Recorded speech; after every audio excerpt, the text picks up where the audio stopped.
So I'm going to be just speaking for the rest of this evening, or for the most of the second half. I do have a request, which is we're not very busy tonight, so can those of you at the back come forwards a little bit? It's just a lot nicer talking to a group of people rather than a slightly disparate kind of spread out. I'll make the usual jokes about I know I look really fierce and so on and blah blah blah. But, great, yeah. Lovely. Okay, so what we're going to be doing this evening is we're carrying on our series, which is based on this book by Sangharakshita called The Yogi's Joy, Songs of Milarepa. And I'm going to be talking about Milarepa, who was a kind of 11th century Buddhist devotee, hermit, teacher, guru. He's a very, very kind of interesting, colourful character. So we've got this, I nearly said photo of Milarepa on the shrine. It's not a photo. We've got this image of Milarepa on the shrine. And I really love this image. I think it's very, very beautiful, very sort of evocative. So it shows him in his cave, which is where we're going to catch up with him this evening. Just out of interest, who was here last week? All right, a few of you were, not most of you weren't, because I'm going to sort of recap quite a bit on last week as well. So last week where we joined Milarepa was he'd basically been in his cave, he'd been meditating for a long time, and he realised that a storm was coming and that he didn't have enough provisions. So he didn't have enough fuel, he didn't have enough food, and he'd got so kind of caught up in his meditation, his spiritual practice, that he wasn't prepared for the period ahead. So he went out and he started to gather sticks. And one of the things about Milarepa is he didn't wear many clothes. So he was wearing just a kind of piece of cotton rag, basically, or like a sort of cotton cloth. And that's actually what his name means, is the cotton-clad one. And he was out just wearing this piece of thin cotton, and he was trying to gather sticks.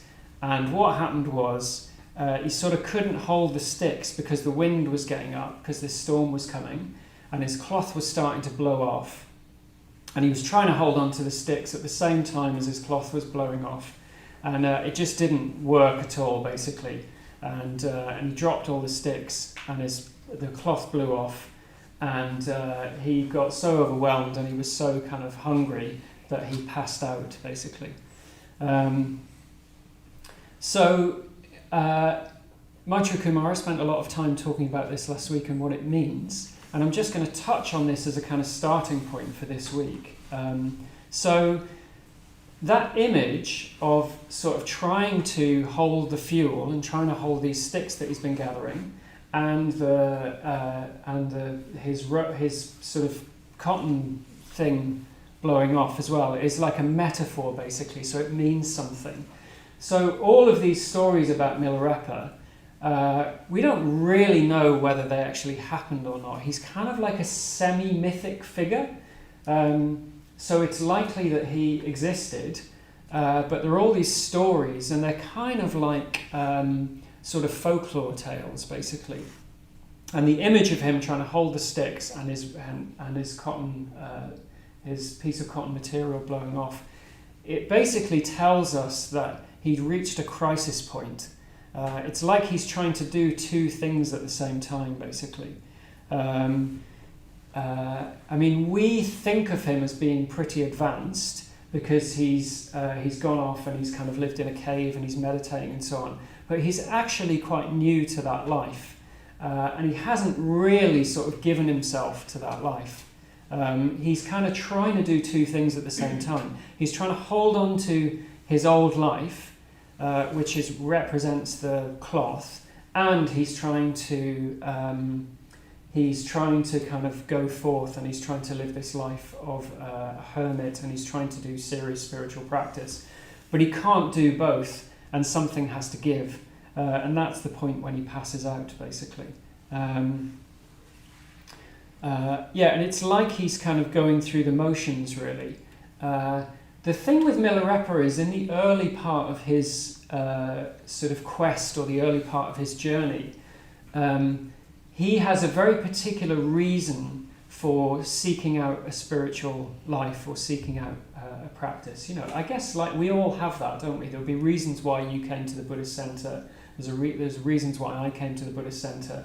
And if you stay involved over a period of time, the reasons why you came along might not be the same as the reasons why you stay. In fact, they can't be the same as the reasons why you stay. Those reasons won't serve you going forwards. Often people come along because they're having some difficulty, or they're stressed, or they want some bit more clarity in their life, they want to be a bit more together, that sort of thing. But you can't carry that forwards with you. That isn't enough to serve you kind of long term. And the reason why Milarepa came to the Dharma, to the Buddha's teaching, is that he had led a very, very interesting life, and he'd done some very, very bad things in his life. Particularly, he'd been raised in this family where he was very badly treated by his uncle, and his mother persuaded him to learn black magic to avenge his family. And he got very, very good at this, and he conjured up a storm which ruined the crops of the uncle's family, or the uncle's side of the family, and killed a lot of people as well. So it's very, very serious what he's done, and he feels that the only way that he can possibly redeem himself is to really go for like the opposite side of things, basically, to learn to meditate and to move towards the direction of enlightenment. And he's got this real kind of zeal about it, because he has no choice, basically. He's got the rest of his life to redeem himself.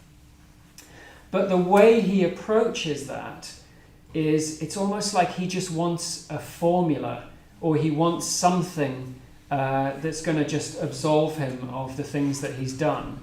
And it's almost like he can stay the same, but if he just learns these techniques, that somehow that will change his past. And that's the way he kind of approaches it. It's interesting, a little bit after he goes to his first teacher. So he goes to this teacher, Marpa, and Marpa's very, very, very strict with him. And he knows that Milarepa really has to change. And it's almost like he's trying to sort of break down his will. So he goes to Marpa, and Marpa gets him to build all of these towers and these constructions. And when he's built a tower, he says, I didn't want the tower there, I wanted it over there. And, so then he'll build another tower over there, and Marpa says, it's not quite the right shape, so he'll build another tower. And Milarepa gets really frustrated and really upset about this, and he persuades Marpa's wife to get him a kind of introductory note to another teacher who will teach him the practices that he wants from Marpa. And he goes to this other teacher with some offerings. You had to take an offering to your teacher back in those days. It wasn't like here where you just come in and you give you £5 or whatever. You have to offer something very significant like gold or something really valuable. And you would need a letter of introduction. So Marpa's wife gives him a fake letter of introduction and some stolen artifacts to give to this teacher, whose name I can't pronounce. It's something like Lama Ngogden Chudor. But going to a teacher to get teachings, basically so that you can change and become a better person, you don't do that by giving somebody a forged letter and kind of stolen offerings, But this shows us something about how Marpa is approaching the path. It's like, he just thinks, whatever, I need those teachings so that I can change. But what he doesn't realize is that the teachings are, they're not just a set of techniques. The path, which is like one way of talking about the Buddha's teachings, we talk about a path from here to enlightenment. What the path is you. It's you changing. It's not just a set of techniques. Like, you are going to have to change at some point. Okay, so Milarepa kind of has to He has to transform, but it's like he wants it on his terms, basically. Like he wants to change, but he doesn't really want to change. He doesn't really want to do anything differently. He doesn't really want to kind of let go and fully immerse himself in the teachings.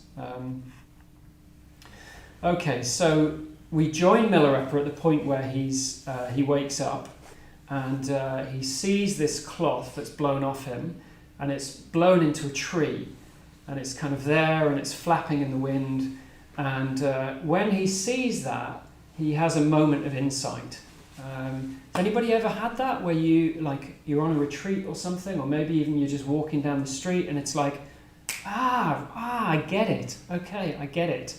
I used to call them penny drop moments. You know, that thing where suddenly something's clear, or it's like it just becomes in your mind, this teaching or whatever it is that you've been thinking about, it suddenly makes sense. Well, he sees what I've been talking about, which is that he's going to have to let go, basically. And his cloth represents that as he sees it blowing in the wind.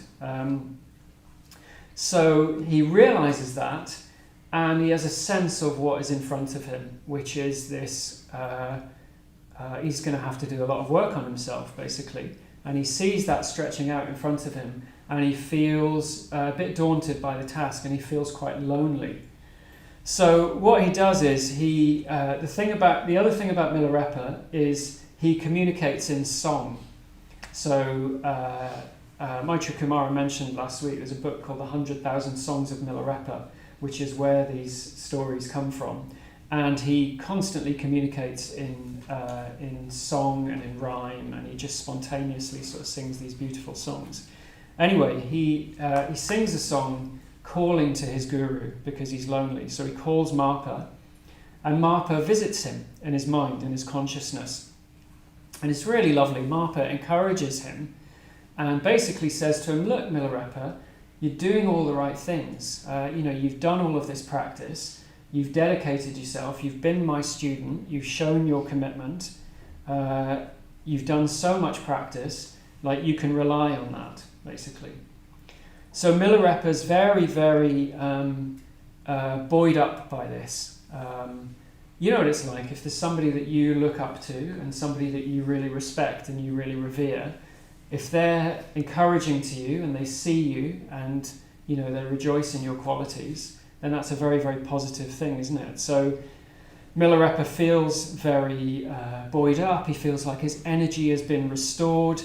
And he's feeling quite happy about things, basically. And he walks back to his cave, but he doesn't expect what happens next. Does anybody know what happens next? No. Well, do you know what he finds in the cave? He finds some demons. So he's gone back to his cave thinking, okay, I'm going to get on with my practice. And there in the cave are these demons, who are apparently very, very ugly. So they're like these horrendous beasts with big eyes, and they're kind of dribbling, and they've taken over his cave, basically. So one of them's sitting on the bed, preaching, like pretending to teach Buddhism. The other two are listening to this teaching. One's reading a Buddhist text, and the other one's preparing and offering food. And that's what Milarepa goes back to. So he's quite surprised by this. So I'll just pause there and see if you've got any questions about anything that I've said so far.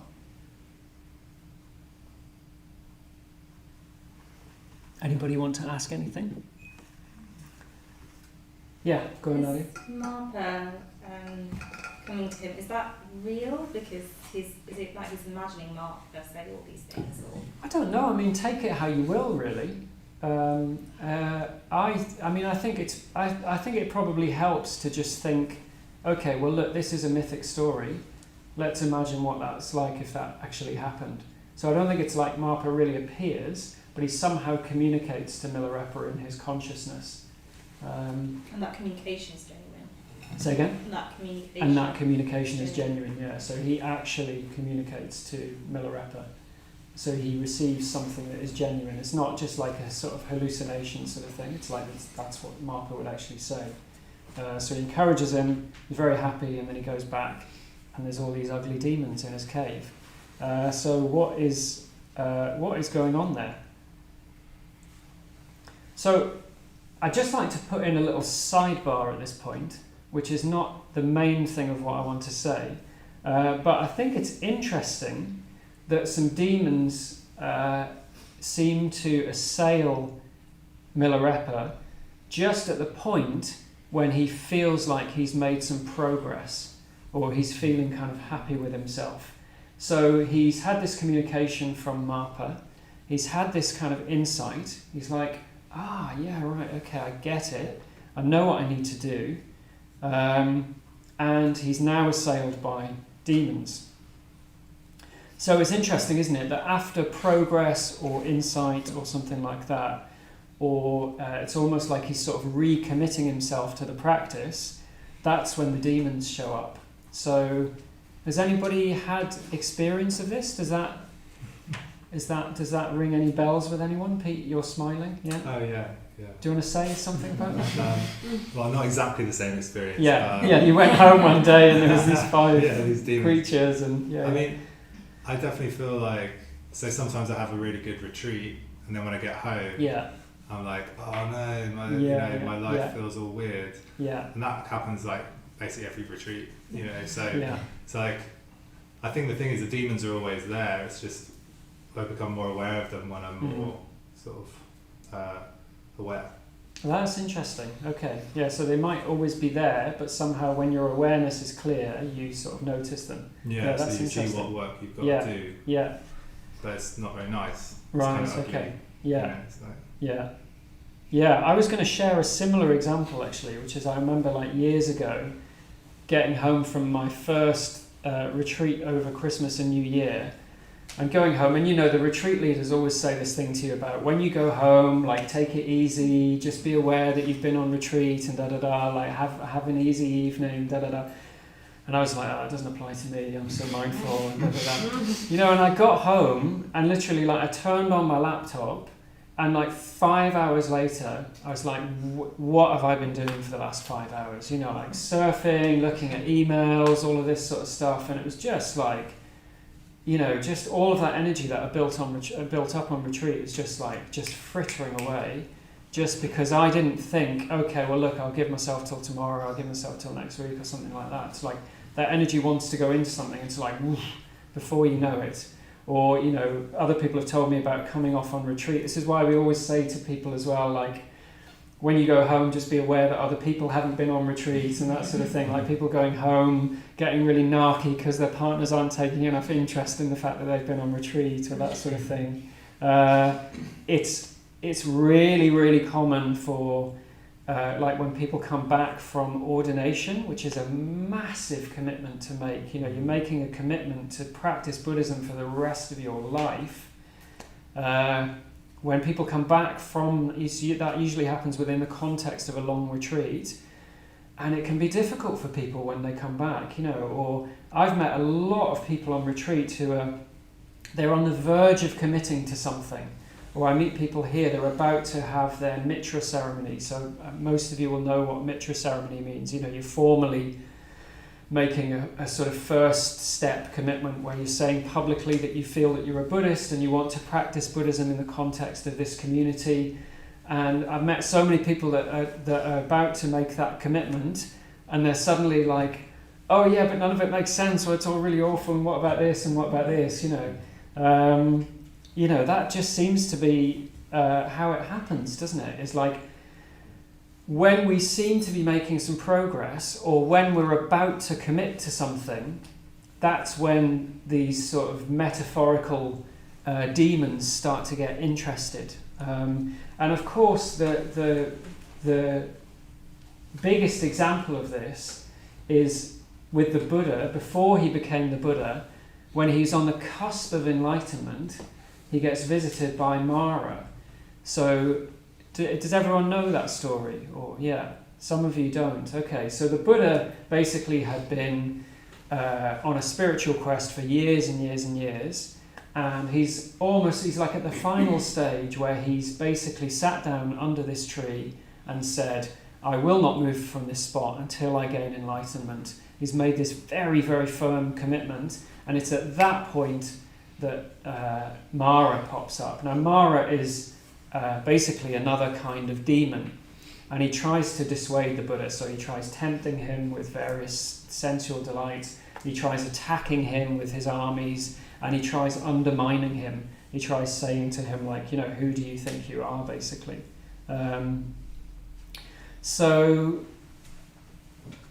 So that's the sort of classic example from the Buddha's life. And I think what this shows us is that these demons, whether we call them Mara or whatever it is, they get interested when we start to make some progress or when we want to make a commitment.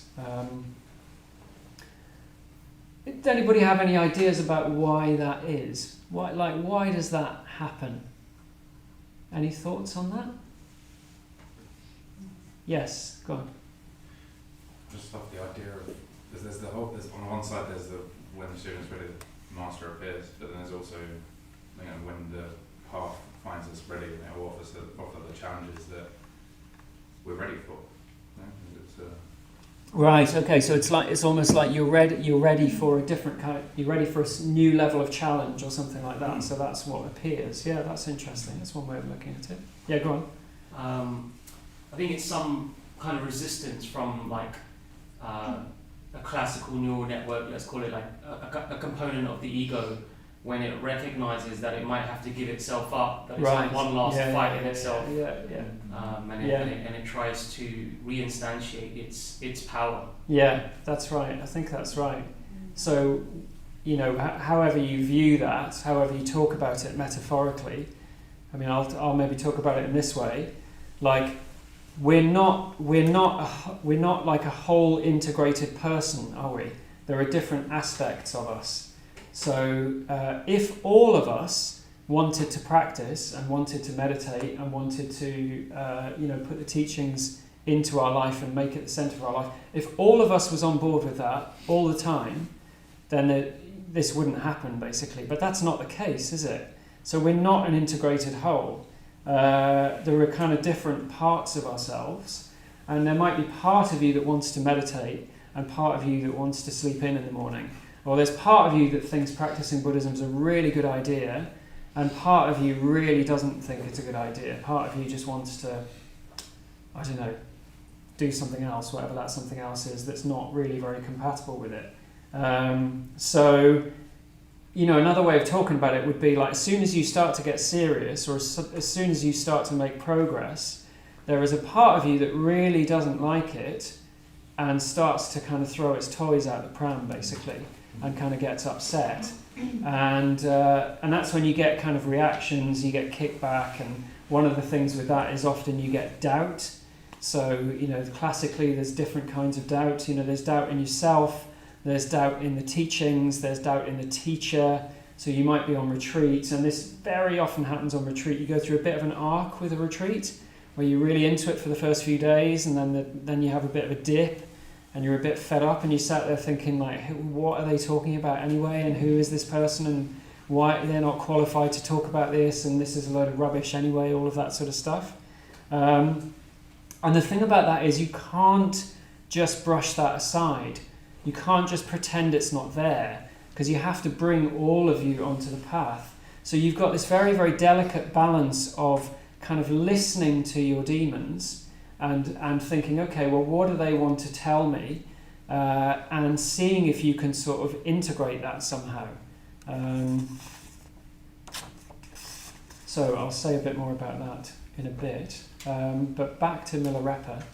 So we find Milarepa in his cave, and he's seen these demons, and he tries to deal with them in different ways, basically. So he tries a number of approaches. So the first thing he does is he has different ways of approaching them. So he thinks that they're different things, and then he tries accordingly to deal with them in different ways. So the first thing he does is he thinks that they must be local spirits who he hasn't appeased properly. So he hasn't made offerings to the local spirits, basically. So he tries to appease them with a song of kind of love and compassion, telling them that he really loves them. So he tries to sort of do that in that way. So he's sort of trying to make friends with them, but like it's a bit sugary and it's a bit fake. It doesn't really work. Well, it doesn't work at all, actually, because 2 more demons arrive. So he's sat there sort of trying to do this thing, but 2 more demons arrive, and what this shows is he doesn't really love them. It's a bit like, so he's just going through the motions, he's just applying a technique. So it's a bit like, if you've ever sat there doing the metta bhavana, and you're actually getting really irritated with the person next to you who's breathing too heavily or something like that, or you're sort of doing that loving kindness meditation, and then you come out of that meditation and you're like really irritated with people. You just sort of, it's just a technique, you're not really doing it wholeheartedly. And then the next thing he does is he tries to say some mantras. And he tries to sort of do this sort of these mantras and a kind of spell and an incantation. That doesn't work either. And then he tries to teach them the Dharma. So he tries to teach them Buddhism. And that doesn't work either, because it's basically just a ploy. So, it's, I don't know, what this makes me think of is it's a little bit like, he's sort of like proselytizing. Like when people try and give you advice when actually you haven't asked for it, or, it's like he's got these demons here and he's sort of saying to them, well, look, if you lived slightly differently, you would be a bit happier. Maybe you wouldn't need to be a demon or something like that. So that doesn't work at all. So the thing about all of these techniques is he's not really being honest, like he is just applying techniques. And it's almost like he's trying to be kind of just like a good Buddhist or a good student. So you could even say that he's going through the motions. And what the demons are showing him is this fact, I think. So they're showing him that he's not really practicing wholeheartedly. He's just kind of going through the motions. He's just doing what he thinks he should do. But he's not actually really looking at what his internal experience is and how he needs to sort of bring all of himself to it, really. So it's interesting, isn't it, that the demons are there and they're sort of drooling and they're really ugly, but they're also like sort of teaching the Dharma and they're sort of pretending to do this sort of Buddhisty stuff. Like it's kind of like they're taking the mick out of him, basically. But then he has a breakthrough. So he recognizes that the demons are a manifestation of his own mind. And that's where things start to change. So he's like, okay, I get it. These are aspects of my consciousness. And this is quite ironic, because Milarepa's he's following a set of practices called Mahamudra, which is that everything, what the Mahamudra teaches is that everything is a manifestation of our own mind. And he's been doing this practice for a while, and yet he somehow doesn't get that the demons are a manifestation of his own mind.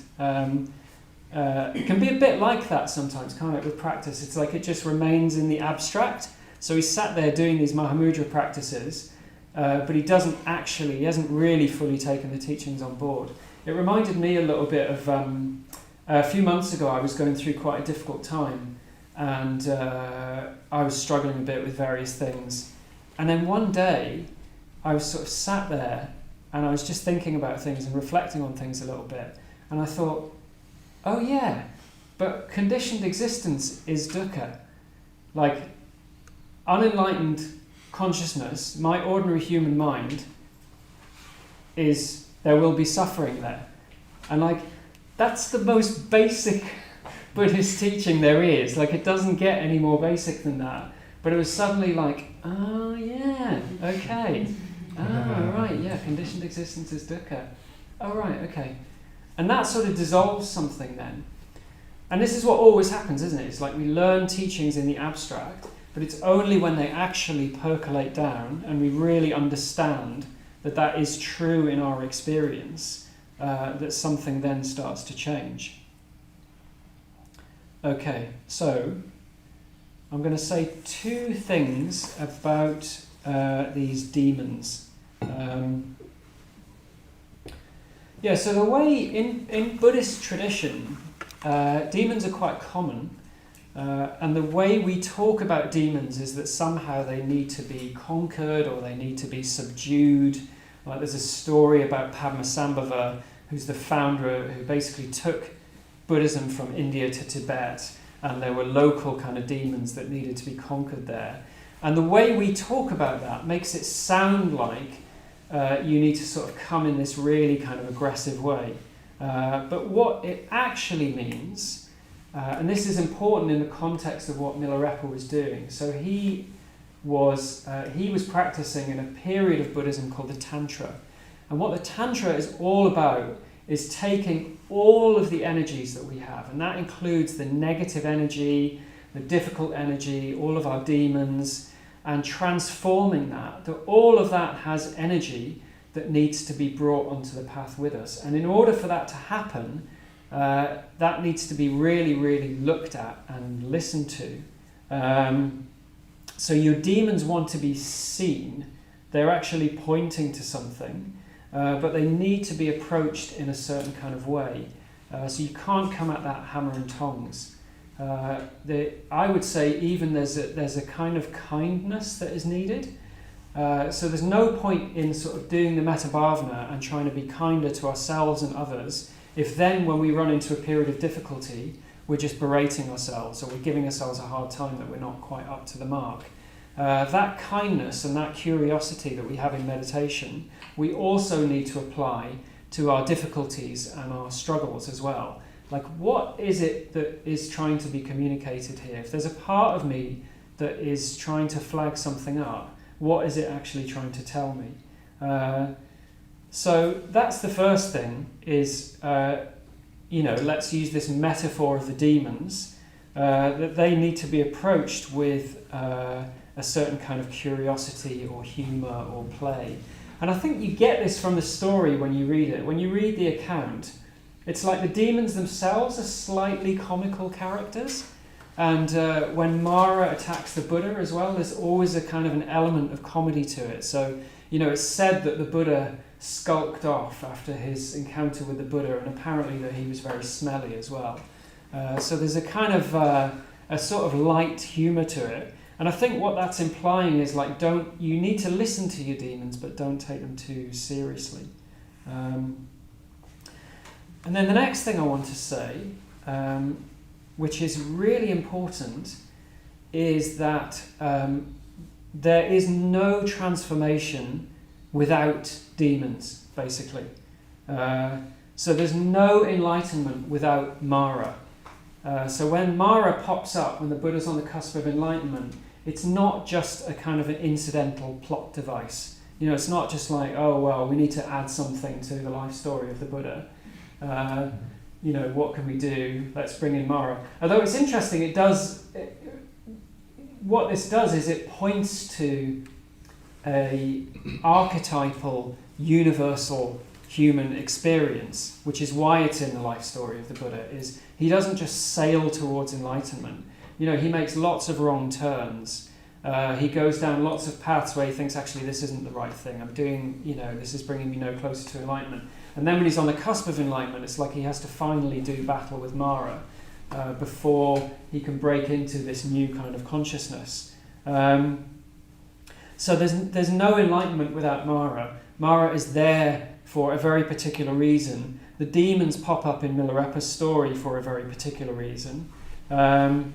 And they point to something, which is that, exactly what I've been talking about, basically, is that when we make progress, there'll be parts of ourselves that don't like it, that they rear up, and they can be ugly and they can be unpleasant, but they need to be looked at. We can't just brush them aside, basically. And then it's really important to say it doesn't mean that something is wrong. So often I think this is what can happen. Just to use the example of being on retreat again, it was a real game changer for me a few years ago when I was on retreat. I was having quite a difficult time for a couple of days. I was experiencing some doubt, and it was suddenly again one of those moments where I was like, right, okay, this is what happens. This is the process. This is how progress unfolds. this is how we become wiser, this is how we become kinder, is that it's not a linear path, it's not a straight path, and it's going to involve facing parts of ourselves that aren't entirely straightforward. So that will have to happen. It doesn't mean that something is wrong, and it doesn't mean that you have to stop or that you have to give up. You just look at what's happening and you sort of face that, and then you deal with it in whichever way you can. And I think even just the naming of that is quite important, or the recognizing of that. Just recognizing that this is actually part of the process. It's an integral part of the process, actually. So you welcome those demons. There's a lovely poem, isn't there, which I haven't got with me, unfortunately, but the poem by Rumi about the guest house. Has anybody heard that poem? Where he talks about all of these guests turning up, and they come in and they ransack your house, and he says, like, welcome them because they might be clearing you out for some new delight. So you welcome them, you think, who are you? And you think, what can I learn here? So just a little diversion is Oscar, who's at the back there, who I live with, recommended the new series of Black Mirror to me, which I don't know if anybody's been watching it. Has anybody watched any of it? Yeah. So has anybody seen the first one, Joan is Awful? Yeah. It's really interesting, isn't it? I just watched it over the weekend, and I was putting the notes together for this talk, and I thought, oh yeah, it's really similar actually. What happens in this program? For those of you that haven't seen it, it's a series on Netflix, and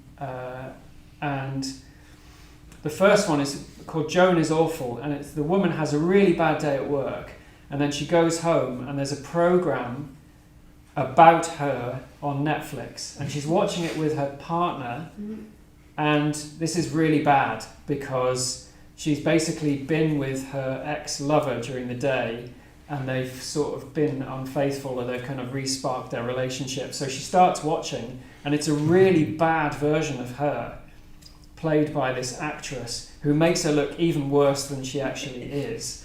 And through the whole program, there's this parallel thing going on, where she's living her life, and then in the series, this actress is sort of playing her and making her look a little bit worse than she really is. Like, not much worse, but a little bit worse.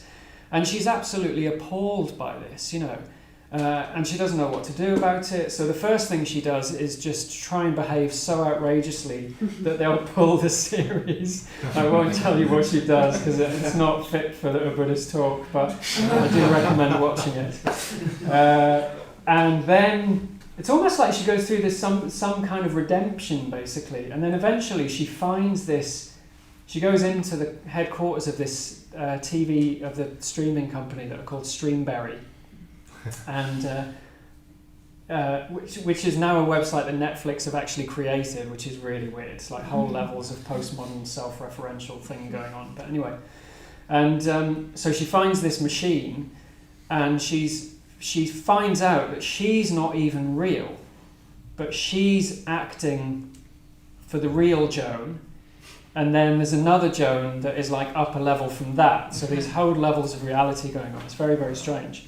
But she smashes the machine, and she goes through this whole process, and she eventually, the closing scene is she's become a different person.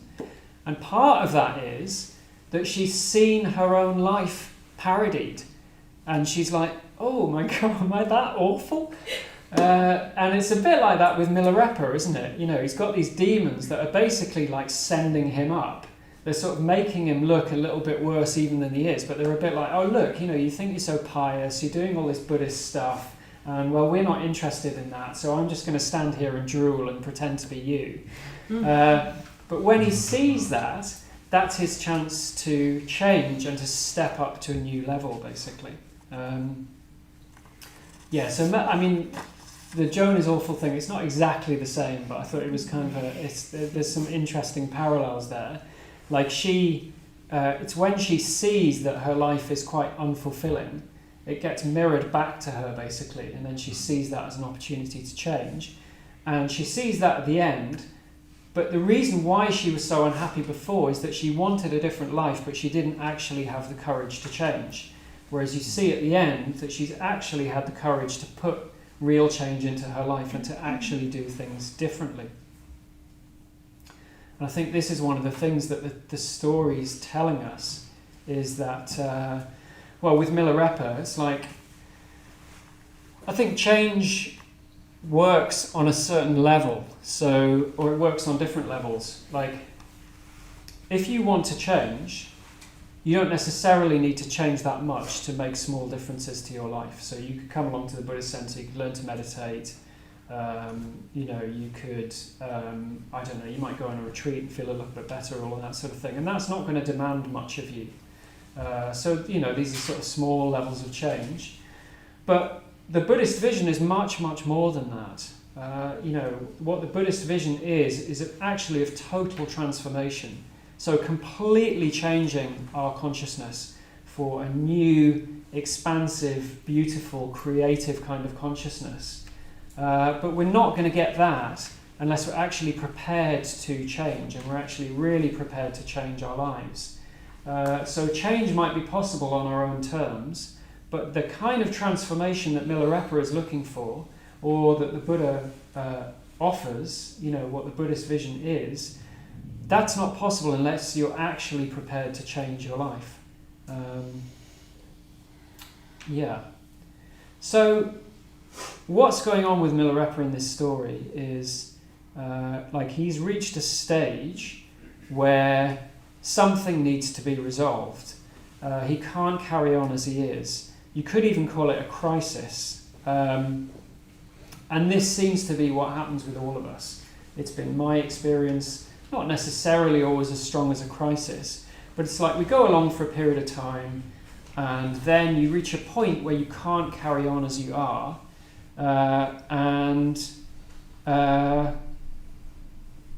in order to grow further, you have to kind of go beyond where you are now, or maybe you could even say you have to grow beyond where you are now.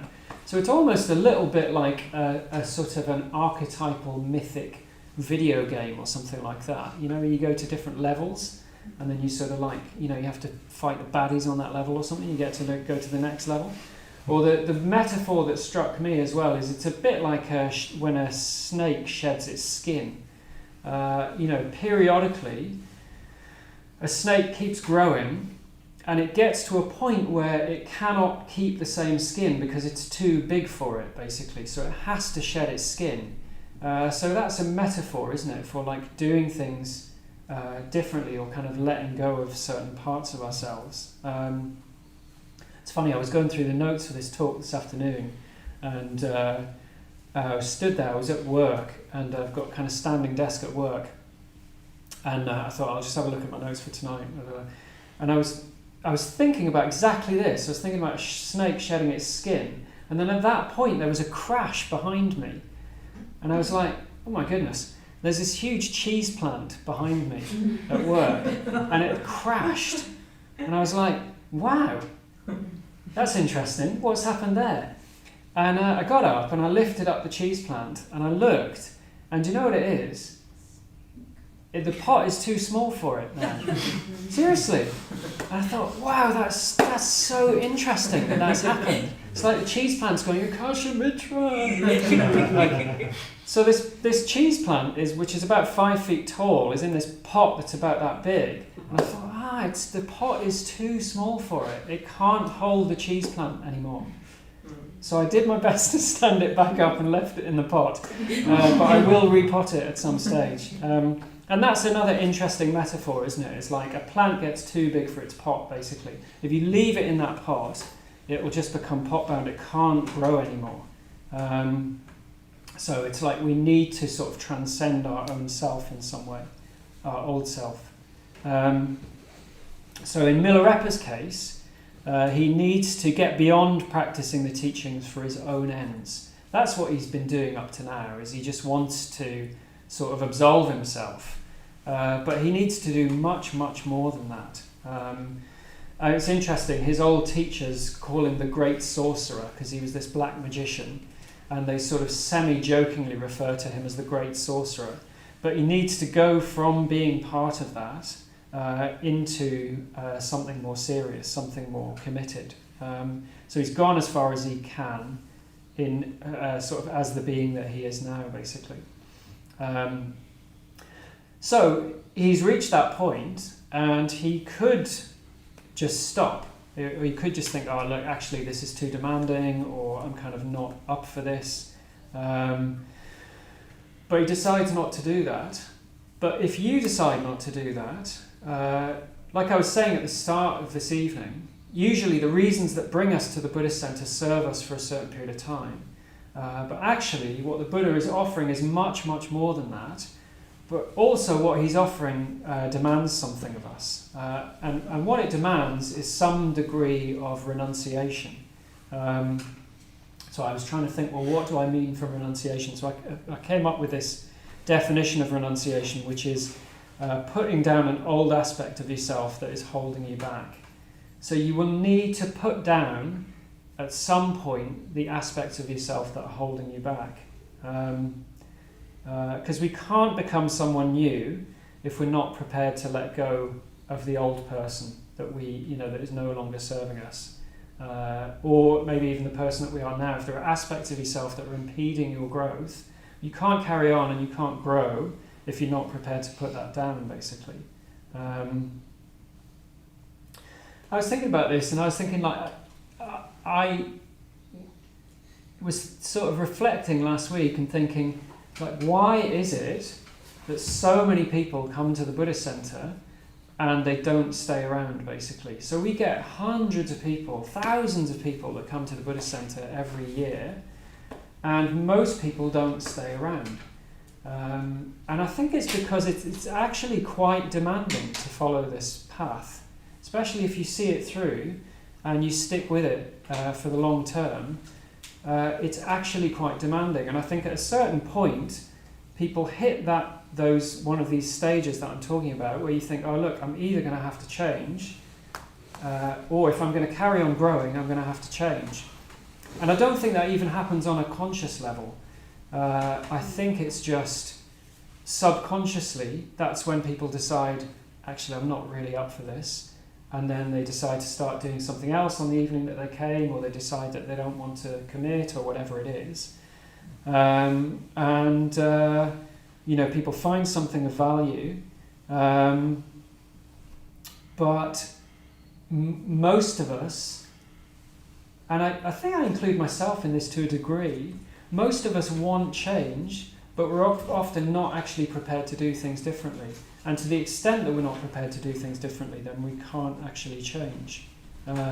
So an example of that would be I don't know, you want to go on retreat, or you want to spend more time meditating, but you also you don't want to give up your Christmas and New Year, or you want to spend all of your spare time going on holiday, or you want to meditate, but you also just want to sleep in the morning. Or you are practicing Buddhism, but you've got a job where you're working in an environment that's just not conducive to positive mental states. So it's really, you work in a very aggressive environment, or you're doing one thing on one side, but then you're doing something that counteracts that on the other side. Some of you will have heard this before. I said this before at Dharma Night, but that's very much how what my involvement was like for quite a few years. Was I was practicing Buddhism, I was meditating, and also I was drinking a lot and taking a lot of recreational drugs when I was younger, living a very, very hedonistic lifestyle. Well, those two things don't work together. So what that means is you'll hit a ceiling where you can't grow anymore, really. So if we do want to do that, then we're going to need to let go of a certain part of ourselves, or we're going to need to, if we want to change, then we're going to have to change, which is kind of stating the obvious, but I think it's worth reflecting on that. Okay, so I'm going to wrap up, and I'm going to say this is Milarepa facing this sort of situation. So he could walk away, he could say, do you know what, I'm not really up for this. But thankfully for us, we have this wonderful tradition that's been handed down from him. He decided not to do that. So for us, the next time you're visited by demons, think about what are they trying to tell you?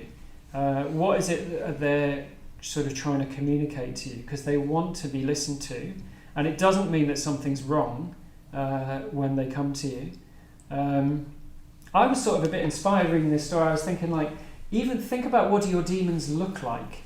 Like, I was very inspired a while back. I was talking to somebody who's in recovery, so they were a recovering alcoholic, and they were saying to me that they were talking about this idea of demons. They were saying, when my demons visit me, I actually imagine that there is a demon actually speaking to me, saying, do this or do this or do this. And it's like, when you have that personified, it's actually easier to think, okay, well, what do you actually want, you know, and what do I want, and how can we sort of work together? And I think there's a reason why in the story these demons are personified. They're not just talked about as doubts. Same when Mara visits the Buddha, they're actually personified. So yeah, notice when your demons come.